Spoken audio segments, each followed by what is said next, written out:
Selamat pagi dan salam sejahtera saya ucapkan. Nama saya adalah Elizabeth Bintang, anak Leong. Saya adalah pelajar OUM berpusat di Sibu, Sarawak dan mengambil Faculty of Business and Management, program Bachelor of Human Resource Management with Honors. Untuk tugasan kali ini, iaitu tugasan subjek ABC 1103, iaitu pengenalan kepada komunikasi, mengkehendaki pelajar untuk mengenal pasti cabaran komunikasi dan isu etika dalam konteks komunikasi budaya dan komunikasi awam serta mencadangkan penyelesaian yang berkesan dan beretika terhadap cabaran tersebut. Seiring dengan era globalisasi yang canggih dengan teknologi dalam komunikasi, semakin sukar untuk kita mendapatkan maklumat yang jelas dan tepat. Interaksi yang harmonis dan berintegriti hilang disebabkan kecanggihan teknologi dalam komunikasi. Cabaran yang akan saya tangkan untuk hari ini adalah halangan bahasa yang melibatkan pekerjaan. Semua ambil maklum bahawa kita Malaysia mempunyai kebergantungan yang tinggi dengan pekerja asing dan dianggarkan seramai 2.7 juta sehingga tahun 2023. Jadi cadangan strategi komunikasi yang sesuai untuk menggalakkan persefahaman dan saling menghormati dalam konteks komunikasi budaya perlu memastikan pekerja asing menguasai bahasa tempatan bagi mengatasi halangan komunikasi. Cadangan yang kedua adalah pekerja asing perlu diberikan latihan secukupnya berkaitan pekerjaan mereka.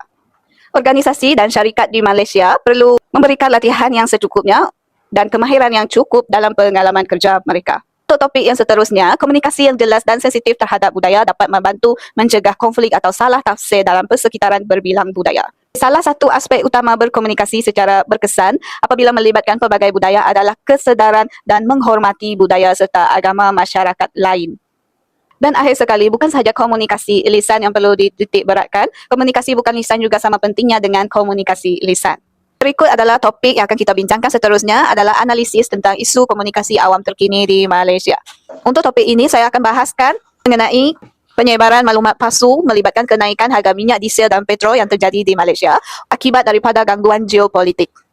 Maklumat palsu yang tersebar luas dan mendapat perkongsian ramai di media sosial menggunakan identiti visual TV3. Namun begitu, hasil semakan lanjut, pihak Buletin TV3 telah mengeluarkan penafian terhadap penerbitan kandungan yang disunting tersebut dan pihak MCMC juga telah menerima aduan daripada Buletin TV3 bahawa kandungan palsu tersebut bukan daripada mereka, sebaliknya dilakukan oleh pihak ketiga.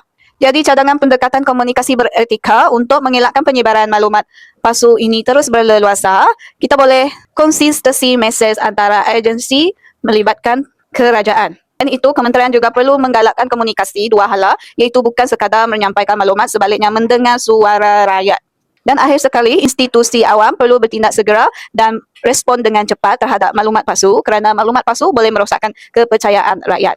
Kepentingan komunikasi yang jelas, tepat dan beretika dalam konteks awam dan bagaimana komunikasi awam yang berkesan dapat membantu mengurus reaksi masyarakat, mengurangkan salah faham dan menangani cabaran komunikasi dalam situasi sensitif. Pertama sekali, penting untuk menyampaikan maklumat yang boleh difahami dan boleh dipercayai untuk mengelakkan kekeliruan. Contohnya, infografik melibatkan status harga terkini minyak di negara Malaysia yang dikongsikan oleh institusi kerajaan, mudah difahami, jelas dan tepat untuk persediaan masyarakat ke arah penjimatan penggunaan minyak. Penyampaian maklumat yang jelas, konsisten dan tepat pada masanya, terutama dalam situasi krisis, boleh mengurangkan panik dan reaksi negatif dari masyarakat. Selain itu, kepentingan komunikasi yang jelas dan tepat juga adalah untuk menjamin integriti dan tanggungjawab sosial. Kepentingan integriti dan tanggungjawab dalam mengelakkan penyebaran maklumat palsu, menjaga imej dan kredibiliti institusi awam dan melindungi kepentingan awam. Jika maklumat palsu tersebar, kepercayaan masyarakat terhadap institusi awam akan menurun. Kepentingan awam juga tidak terlindung disebabkan oleh panic buying akibat daripada penyebaran maklumat palsu. Oleh itu, mesej perlu disampaikan secara berhati-hati dan beretika sebelum dikeluarkan kepada orang ramai. Contohnya di Malaysia, MCMC merespon dengan cepat penyebaran maklumat palsu yang tular serta mengeluarkan kenyataan rasmi dengan pantas agar negara tidak panik dan keselamatan sosial negara terjamin. Kesimpulannya, dalam komunikasi awam, kejelasan mesej amat penting kerana terang lagi bersuluh dapat mengelakkan salah faham yang boleh mencetuskan konflik. Hal ini kerana terlajak kata buruk padanya, terutamanya dalam isu sensitif seperti harga minyak dan konflik antara bangsa. Saya ingin mengucapkan terima kasih kerana sudah sudi menonton video tugasan ABC C1103 iaitu pengenalan kepada komunikasi, kerana sudi meluangkan masa untuk menonton video ini. Sekian, terima kasih.